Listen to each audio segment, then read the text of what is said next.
എൻട്രികൾ, കേരളത്തിന്റെ വിവിധ ഭാഗങ്ങളിൽ നിന്നും ഒഴുകിയെത്തിയ ആവേശകരമായ പങ്കാളിത്തം, അതിൽ നിന്നും ഞങ്ങൾ തിരഞ്ഞെടുത്ത ഏറ്റവും മികച്ച 40 മത്സരാർത്ഥികൾ. ആദ്യ 2 എപ്പിസോഡുകൾ ഇവർ തമ്മിലുള്ള പോരാട്ടമാണെങ്കിൽ 3-ാം എപ്പിസോഡ് മുതൽ കളി മാറുകയാണ്. ജഡ്ജസ് സീറ്റിൽ അഖിൽമാര, രഞ്ജിനി ഹരിദാസ്, കൂടെ റിയ സലീം ആയിരിക്കും ബിഗ് ബോസ് ഹൗസിലെത്തുക. അപ്പോ അഗ്നി പരീക്ഷയ്ക്ക് തയ്യാറായിക്കോളും. അങ്ങനെ ബിഗ് ബോസ് സീസൺ 8 ആരംഭിക്കാൻ പോവുകയാണ്. ബിഗ് ബോസ് പ്രേമികളായിട്ടുള്ള ആളുകൾക്ക് ഒരു കാഴ്ച വിരുന്ന് ഒരുക്കിക്കൊണ്ട് ഉടൻ തുടരാൻ പോവുകയാണ്.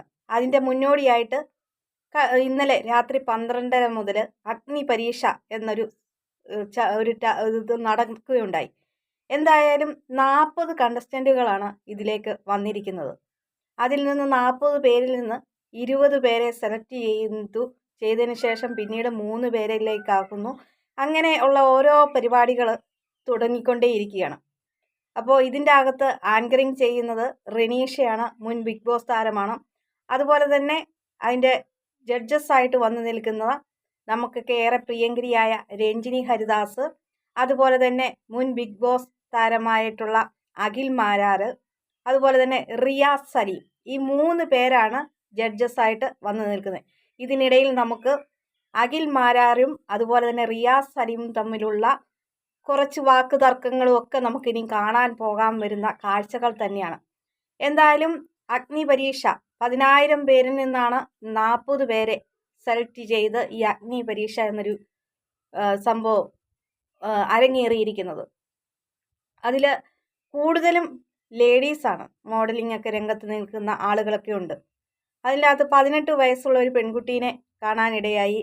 ആ പെൺകുട്ടി അതിൻ്റെ കുടുംബത്തിന് വേണ്ടിയിട്ടൊക്കെ വന്ന് പങ്കെടുക്കുന്ന, അതുപോലെ ജിമ്മിൽ ട്രെയിനറായിട്ട് നിൽക്കുന്ന ആളുകൾ, അങ്ങനെയൊക്കെ ഒരുപാട് ആളുകൾ ഇതിൻ്റെ അകത്ത് ഉണ്ട്.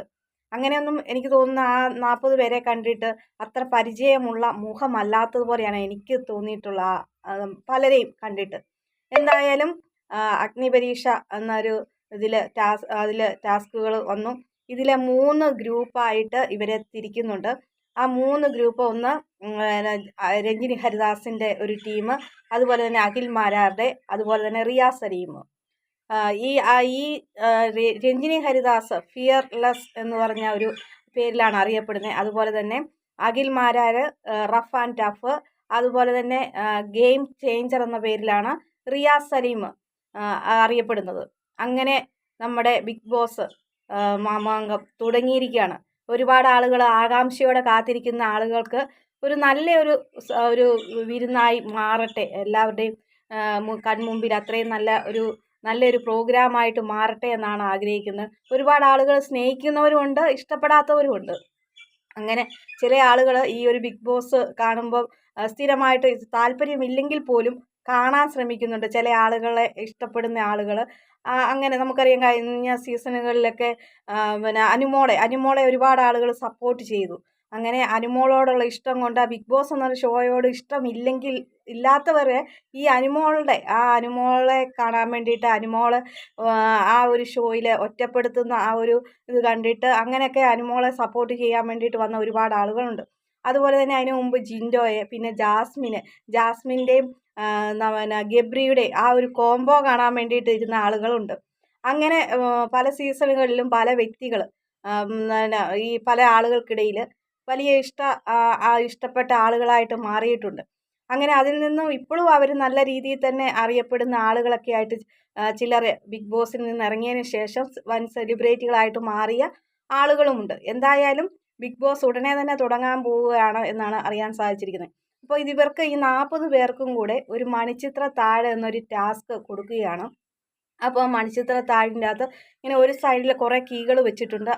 ആ കീകൾക്ക് നേരെ ഒരു ക്ലൂ കൊടുത്തിട്ടുണ്ട്, ഒരു കാർഡ് പോലെ. അതുപോലെ തന്നെ അപ്പുറത്തെ സൈഡിൽ ലോക്ക് കൊടുത്തിട്ടുണ്ട്. ആ ലോക്കിലും ഓരോ കാർഡ് കൊടുത്തിട്ടുണ്ട്. അപ്പോൾ ഈ കീക്ക് യോജിച്ച ആ ഒരു ക്ലൂ കൊടുത്തേക്കുന്നതുമായിട്ട് മനസ്സിലാക്കി അതിന് യോജിച്ച ആ ഒരു ലോക്ക്, ആ പൂട്ട് തുറക്കാനുള്ള ഒരു ടാസ്ക്കാണ് കൊടുത്തിരിക്കുന്നത് ഇവർക്ക്. അപ്പോൾ ഈ കണ്ടസ്റ്റൻറ്റുകളൊക്കെ ഇത് ഇങ്ങനെ അവരുടെ ഓരോ ക്ലൂ കിട്ടിയിരിക്കുന്നതും വെച്ച് നോക്കിയിട്ട് ഇതുമായിട്ട് മാച്ച് ആകുന്ന ആ ഒരു ലോക്ക് തുറക്കാൻ വേണ്ടിയിട്ടാണ് ഇവർ കൊടുത്തിരിക്കുന്നത്. അതിൽ പെട്ടെന്ന് പൂജ എന്നൊരു പെൺകുട്ടിക്ക് പെട്ടെന്ന് ഒരു ക്ലൂ കിട്ടുകയും അവളത് തുറക്കാൻ വേണ്ടിയിട്ട് ശ്രമിക്കുമ്പോൾ എന്ത് ചെയ്ത് ആ ലോക്ക് അങ്ങോട്ട് തുറക്കാൻ പറ്റുന്നില്ല. അപ്പോഴത്തേക്കിന് അടുത്തിരുന്ന ഒരു പയ്യന് സഹായിക്കാൻ, ഞാൻ ഹെൽപ്പ് ചെയ്യാന്നുള്ള രീതിയിൽ അവളുടെ കയ്യിൽ നിന്ന് ആ ഒരു കീ വാങ്ങിയിട്ട് അത് ലോക്ക് തുറക്കാൻ ശ്രമിക്കുന്നു. ഹെൽപ്പ് ചെയ്യാനാന്നുള്ള രീതിയിലാണ് പക്ഷേ ഇവള് അവൻ്റെ കയ്യിൽ കൊടുക്കുന്നത്. പക്ഷെ ക്ലൂ ഇവളുടെ കയ്യിലുമാണ് ഇരിക്കുന്നത്. അങ്ങനെയുള്ള ഒരു സംഭവമൊക്കെ നടക്കുന്നുണ്ട്. ഇത് കാണുമ്പോൾ നമുക്ക് ഈ പൂജയോട് ചോദിക്കുന്നുണ്ട്, ഇങ്ങനെ ക്ലൂ ഉള്ള ആളുകൾ മാത്രം അകത്തേക്ക് കയറിയാൽ മതിയെന്ന് ഈ റെനീഷ പറയുന്നുണ്ട്. അപ്പോൾ ഇവനിങ്ങനെ ചിന്തിക്കുന്നുണ്ട്. പക്ഷേ ക്ലൂ പുള്ളിക്കാരത്തിയുടെ കയ്യിലുമാണ്, പൂജയുടെ കയ്യിലുമാണ് ഇരിക്കുന്നത്. അപ്പോൾ ചോദിക്കുമ്പോൾ എന്നെ ഹെൽപ്പ് ചെയ്യാനാണെന്നും കരുതിയാണ് ഞാൻ ആ കീ കൊടുത്തതെന്നാണ് ഈ പൂജ പറയുന്നത്. പൂജ ഒന്ന് ചിന്തിക്കേണ്ട കാര്യമാണ്. ഇത് ബിഗ് ബോസ് ആണ്, അല്ലാതെ വേറെ ഒരു കാര്യങ്ങളല്ല. ഒരാൾ മറ്റേ ആളെ തോൽപ്പിച്ച് എങ്ങനെയും മുന്നേറുക എന്നുള്ളൊരു ഇതിലൂടെയാണ് ആ ഒരു ഗെയിം ചെയ്യാൻ പോകുന്നത്. അപ്പോൾ പല കാര്യങ്ങളും കള്ളത്തരങ്ങളും ഓരോ നമ്പറുകളും കാണിച്ച് കൂടെ ഒരു ചിന്തയിലൂടെ ആയിരിക്കും കടന്നു കയറാൻ ശ്രമിക്കുന്നത്. അപ്പോൾ ഒരാളും ഹെൽപ്പ് ചെയ്യാൻ വേണ്ടിയിട്ട് നോക്കില്ല, അവിടെ ഗെയിം കളിക്കാൻ വേണ്ടിയിട്ടാണ് വന്നേക്കുന്നത്, അല്ലാതെ പരസ്പരം സഹായിക്കാൻ വേണ്ടിയിട്ടോ കൂട്ടുകൂടാൻ വേണ്ടിയിട്ടോ അല്ല. നമുക്കറിയാം മുൻ ബിഗ് ബോസിലൊക്കെ പല ആളുകൾ കൂട്ടുകൂടി നടക്കുന്നത്. അപ്പോൾ ആ കൂട്ടുകൂടാൻ വേണ്ടിയിട്ടല്ല, ഇത് ഒരാളെ തോൽപ്പിച്ച് ആ ഗെയിമിൽ നിന്ന് മുന്നേറാൻ വേണ്ടിയിട്ട് ശ്രമിച്ചാൽ മാത്രമേ ഉള്ളൂ. അവിടെ നമുക്ക് എൻ്റെ അടുപ്പം ആ ഒരു പരിചയം അതൊന്നും കാണിക്കാൻ പറ്റിയൊരു ഷോ അല്ല. അപ്പോൾ പൂജയ്ക്ക് അവിടെ തന്നെ ഒരു പൊളിവ് പറ്റി. അപ്പോൾ പൂജ അതിൽ തന്നെ ഒരു ശ്രദ്ധാകേന്ദ്രമായിട്ട് മാറുകയാണ്. പിന്നീട് ഈ 40 പേരിൽ നിന്ന് ഈ മണിച്ചിത്ര താഴെന്നുള്ള ആ ടാസ്കിൽ നിന്ന് പരാജയപ്പെട്ട 20 ആളുകളെ മാറ്റി നിർത്തുന്നു. ബാക്കി 20 ആളുകളുമായിട്ടാണ് ഗെയിം മുമ്പോട്ട് പോകുന്നത്. അപ്പോൾ അതിൽ നിന്ന് അവരെ 3 ഗ്രൂപ്പായിട്ട്, രഞ്ജിനിയുടെ, അതുപോലെ തന്നെ അഖിൽ മാരാറുടെ, അതുപോലെ തന്നെ റിയ സലീമിന്, ഈ 3 പേരുടെ ഗ്രൂപ്പിൽ ഇവരെ മൂന്ന് ഗ്രൂപ്പിലാക്കി വേർതിരിച്ച് തിരഞ്ഞെടുക്കുന്നു. അപ്പോൾ അവർക്ക് ഓരോ ടാസ്ക് കൊടുക്കുകയാണ്. അപ്പോൾ ടാസ്ക് കൊടുക്കുന്ന ഫസ്റ്റ് ടാസ്ക് എന്ന് പറയുന്നത് കുറേ കപ്പുകൾ ഇങ്ങനെ അറേഞ്ച് ചെയ്യണം. ആദ്യമേ ഫസ്റ്റ് ഒരു കപ്പ് വെക്കുന്നു, അതിൻ്റെ മുകളിൽ ഒരു സ്കെയിൽ വെക്കുന്നു, അതിന് മുകളിൽ 2 കപ്പ് വെക്കുന്നു. അങ്ങനെ അറേഞ്ച് ചെയ്ത് സ്കെയിൽ കപ്പ് എന്നുള്ള രീതിയിൽ അറേഞ്ച് ചെയ്ത് ഒരു പിരമിഡ് എന്നുള്ളൊരു ലെവലിൽ അത് വീഴാതെ ആ ഒരു ലെവലിൽ അഡ്ജസ്റ്റ് ചെയ്ത് വെക്കണം എന്നുള്ളതായിരുന്നു ഫസ്റ്റ് ടാസ്ക്. അപ്പോൾ അതിൽ 3 പേരാണ് പറയുന്ന ടൈമിൽ അങ്ങനെ ടാസ്ക് കംപ്ലീറ്റ് ആക്കിയേക്കുന്നത്. അപ്പോൾ അതിൽ നിന്ന് ഏറ്റവും നല്ല പെർഫെക്റ്റ് ആയിട്ടുള്ളൊരു ടാസ്ക്, ആ ഒരു പിരമിഡ് വെച്ചിരിക്കുന്ന ആളെ അതിൽ നിന്ന് തിരഞ്ഞെടുക്കുകയും ആ 3 പേരിൽ ഒരാളെയാണ് തിരഞ്ഞെടുക്കുന്നത്. ആ ആൾക്ക് അവിടെ ഒരു പെൻഡൻറ്റ് വെച്ചിട്ടുണ്ട്, ഒരു മാല. ആ മാല ആ ആളുടെ കഴുത്തിലേക്ക് അണിയിച്ചു കൊടുക്കുകയും ചെയ്യുന്നു. അതിനുശേഷം വീണ്ടും വേറൊരു ടാസ്ക്കാണ്, നമ്മുടെ പഴയ കുളം കര എന്നുള്ളൊരു ആ ഒരു ലെവലിലുള്ളൊരു ടാസ്ക്കാണ്. രഞ്ജിനി, ഹരിദാസ്, റിയാസ് സലീം അങ്ങനെ പറയുമ്പോൾ അകത്തേക്ക് ചാടുന്നു, പുറത്തേക്ക് ചാടുന്നു. അങ്ങനെ അതിൽ നിന്നും ഒരാളെ വിൻ ചെയ്യുന്നു. അങ്ങനെ 2-3 ടാസ്കുകൾ, അതിൽ 3 പേരെ അതിൽ നിന്ന് സെലക്ട് ചെയ്യുന്നു. അങ്ങനെയൊക്കെയാണ് ടാസ്കുകൾ അവിടെ ചെയ്തിരിക്കുന്നത്. പിന്നെ ഈ 20 പേരെ പുറത്താക്കി നിർത്തിയിട്ടുണ്ട്.